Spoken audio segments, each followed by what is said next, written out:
নমস্কার, নতুন একটি রান্নার ভিডিওতে সকলকে স্বাগত। আজ আমি রান্না করব আলু পটল দিয়ে রুই মাছের পাতলা ঝোল। তার জন্য প্রথমে রুই মাছগুলো নুন হলুদ মাখিয়ে ভেজে নিয়েছি। এরপর আমি আলু পটলগুলো কেটে নিয়েছিলাম, ওগুলো আমি ভালো করে লাল লাল করে ভেজে নেব।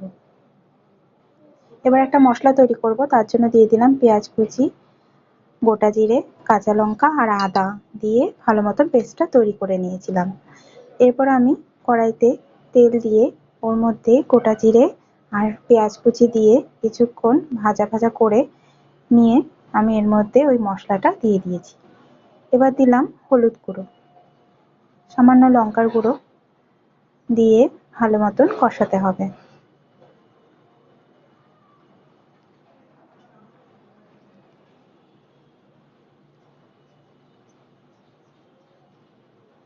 মশলার থেকে তেলটা ছেড়ে দিলে আমি এর মধ্যে ভেজে রাখা আলু পটলগুলো অ্যাড করব। আলু পটলগুলো দিয়ে দিয়েছি। মশলার সাথে আলু পটলগুলো কিছুক্ষণ কষিয়ে নেব।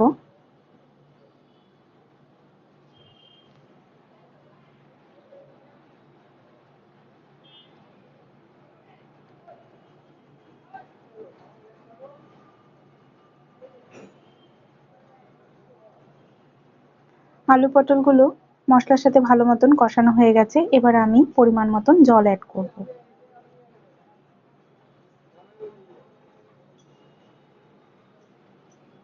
মশলার সাথে জলটা ভালো মতন মিশিয়ে নেব। এবার আমি পরিমাণ মতন লবণ দিয়ে দিলাম।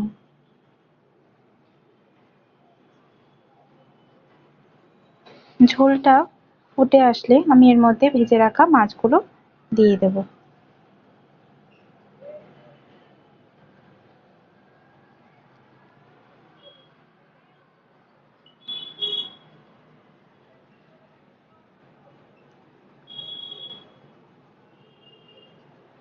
কিছুক্ষণ মাছগুলো দিয়ে ফুটিয়ে নেব।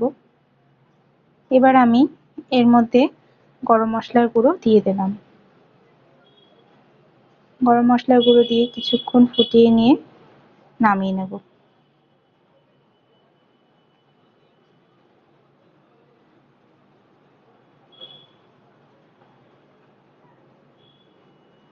তৈরি হয়ে গেল আলু পটল দিয়ে রুই মাছের ঝোল। গরমের সময় এরকম ভাবে আলু পটল দিয়ে রুই মাছের ঝোল করে দেখবেন, খুব ভালো হয়। ভিডিওটি ভালো লাগলে লাইক কমেন্ট শেয়ার করতে ভুলবেন না। ধন্যবাদ।